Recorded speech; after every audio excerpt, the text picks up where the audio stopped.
যারা বলে না যে বাঙালিরা কমজোর, বাঙালিরা ভীতু, আমি তাদেরকে বলতে চাই, এমন একটা দিন ছিল যে বাঙালি ছাড়া মানুষ এক পাও চলতে পারতেন না, আর এখনও সেইগুলো নিয়েই চলছে। কবিগুরু রবীন্দ্রনাথ টেগোর, তিনি কিন্তু একজন বাঙালি। নেতাজি সুভাষচন্দ্র বোস, তিনি কিন্তু একজন বাঙালি। তিনি দেশের জন্য কী না করেছেন। রাজা রামমোহন রায়, তিনি কিন্তু একজন বাঙালি। বাঙালি যে কত মহাপুরুষ আছে আর বাঙালি যে কত মহান, সেটা ইতিহাস খুঁজলে তবে পাবেন। আর একটা উল্টোপাল্টা মন্তব্য করবেন না যে বাঙালি কমজোর, বাঙালি এ বাঙালি ও। বাঙালি is the great.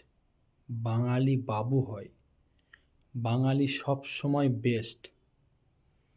Joy Hind, Joy Bharat, Vande Mataram.